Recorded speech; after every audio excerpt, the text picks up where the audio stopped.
Assalamualaikum warahmatullahi wabarakatuh. Alhamdulillah Alhamdulillah alladzi ja'ala hadhihi al-laila lailatan dzikra wa lailata maulidin nabi Muhammad sallallahu alaihi wasallam lailatan nazala fihi al-malaika wa asalla an yaj'alana jami'an al-mawjuda fi hadzal makan minal mustaqimin lil ibadah minal mustaqimin lila kalimatillah minal mustaqimin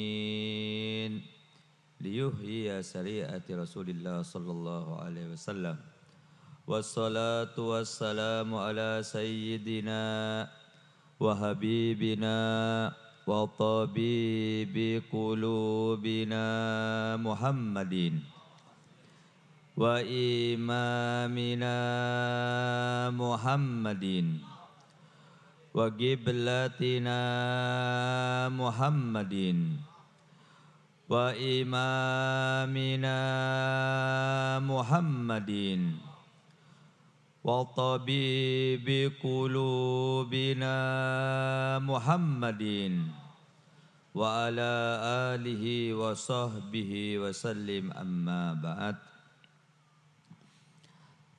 Tadi Guru Sufyan itu membaca manaqib wali min awliyaillah dan diceritakan inda dzikris salihin tanzilur rahmah.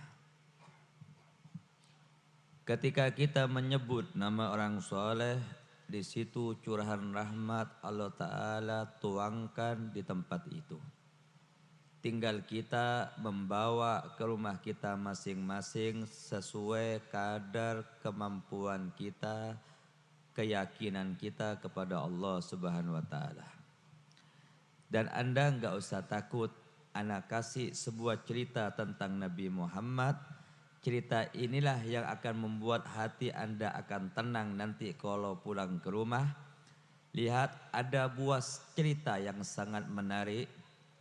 Waktu itu ketika Nabi Muhammad Isra Mi'raj berjumpa dengan Allah dan dia pulang ke muka bumi berjumpa dengan Aisyah, lalu Aisyah mengatakan kepada Rasulullah, "Galat ya Rasulullah, manil ladzi auha ilaika rabbuk id qala fa auha ila abdihi fa auha." Ya Habiballah, wahai kekasih Allah Nabi Muhammad sallallahu alaihi wasallam, informasi apa yang engkau dapatkan dari Allah Subhanahu wa taala?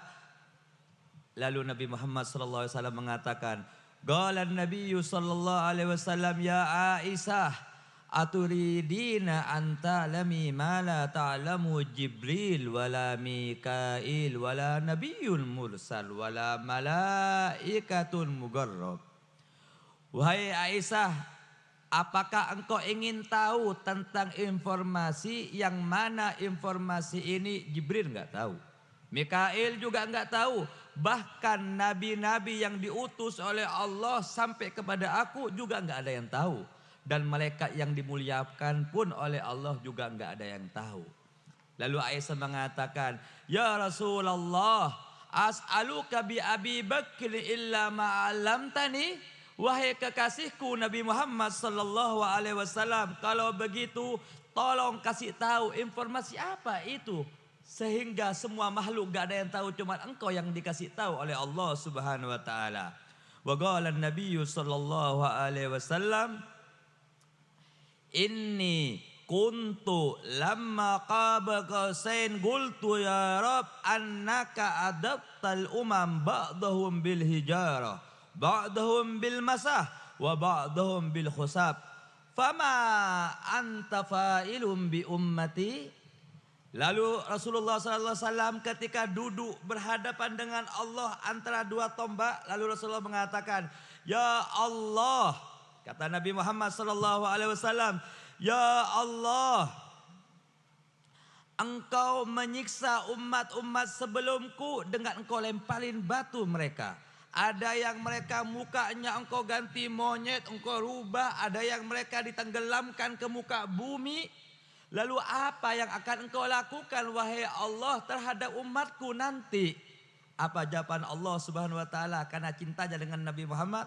Lalu waqala Allah Subhanahu wa taala, unzilu alaihimur rahmata min inanis sama wa ubaddilu sayiatihim hasanat wa man da'ani minhum labbaitu wa man sa'alani ataitu wa man tawakkal alayya kaffaitu wa fid dunya astur alal usa wa fil akhirati usaffiuka fihim walaula annal habib yuhibbu mu'atabaka habibi lamma hasibtu ummatak wa lamma araftal insirab.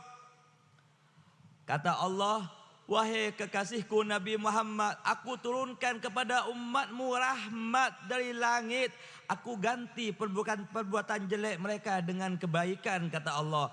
Dan aku, apabila mereka memohon kepada aku kabulkan. Apabila mereka minta kepada aku beri, kata Allah.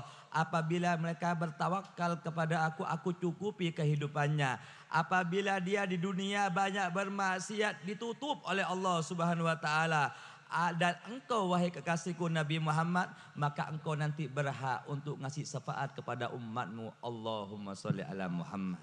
Ente lihat, sedikit informasi ini pantas tidak dikasih tahu kepada lainnya, hanya kepada Nabi Muhammad dan kepada Aisyah dan kepada kita semuanya. Informasi yang menarik, maksiat kita banyak tapi diganti oleh Allah dengan kebaikan. Kalau kita minta, kita ini cukup semuanya. Tidak ada yang miskin, buktinya baju pian banyak. Tidak ada, cuman kurang syukur. Nabi Muhammad tidur di atas pelepah pohon kurma, ente tidur di atas kasur. Fatimatul Zahra bintar Rasul Sayyidatun Nisa'il Alamin, bajunya satu ganti nama lakinya, cawat pian banyak. Jadi pian tidak ada yang miskin, kaya pian. Cuman kurang syukur sama Allah. Kalau ente tawakal kepada Allah, kafai itu aku cukupin. Lalu kata Allah, kalau ente minta aku beri, kalau ente berlindung aku tolong, kata Allah Subhanahu wa taala. Dan informasi yang menarik, apa kata Nabi Muhammad? Engkau aku berikan kesempatan nanti kasih syafaat umatmu yang kamu cintai. Dari sinilah aku mengetahui, perbanyaklah Anda mengidolakan Nabi Muhammad daripada yang lainnya. Selain Nabi Muhammad udah, enggak usah bikin, santai aja. Mau cinta-cinta kadang-kadang terserah. Gitu aja. Tapi kalau ente Nabi Muhammad cinta, yang lain yang ikut, ini maksudnya. Sehingga nanti di masar likulli nabiyyin manabirum minan nur, setiap nabi nanti dikasih mimbar dari cahaya. Fakullu nabiyyin yajlisu fi, setiap nabi duduk di dalam mimbar itu, illa mimbari, kecuali mimbarku kosong. Kenapa mimbarnya Nabi Muhammad kosong? Dia menginginkan setiap umatnya masuk ke dalam surga duluan, tidak mau leha-leha. Sehingga malaikat penghuni api neraka mengatakan, ya Rasulullah, tidak engkau sisakan umatmu di neraka walaupun satu? Tidak, aku gak kepingin umatku masuk ke neraka walaupun satu. Allahumma sholli ala Muhammad. Tapi sholat ya, ingat ini bahasa dengan tinggalin sholat. Lalu setelah begitu, kata Nabi Muhammad ketika dia datang kepada Allah, berjumpa dengan Allah, apa? Wa qala an-nabiyyu sallallahu alaihi wasallam, likulli qadimin min safari tuffah fama tuffatu ummati ya Allah. Setiap manusia yang mendatangi kepada tamunya pasti dikasih bekal oleh-oleh. Lalu wahai Allah, apa oleh-oleh buat umatku? Lalu Allah Ta'ala mengatakan, qalallahu ta'ala, ana lahum ma'asu, ana lahum idamatu, wa ana lahum fil kubur, wa ana lahum fin nusur. Allahumma sholli ala Muhammad. Kata Allah, wahai kekasihku Nabi Muhammad, aku yang akan mencukupi kehidupan mereka di muka bumi ini. Aku yang akan memberikan kepada mereka keselamatan nanti kalau meninggal dunia. Dan aku juga yang akan menolong memberikan rahmat mereka kalau mereka masuk ke dalam kubur. Dan aku juga yang akan memberikan rahmat kalau mereka nanti di padang mahsyar. Dan informasi yang semacam ini apakah tidak membuat Anda bahagia? Goblok kalau enggak bahagia. Paham? Makanya mulai hari ini nggak usah galau, santai aja. Sholat, kerja seadanya. Ngurus anak, didik dengan agama, nggak mau pukul pelan-pelan, nggak mau doakan dengan hidayah. Gitu aja. Didik dengan ilmu agama, bukan dengan uang. Uang tidak menjamin anak menjadi orang soleh dan solehah. Paham? Didik dengan Al-Quran, didik dengan ilmunya Nabi Muhammad SAW.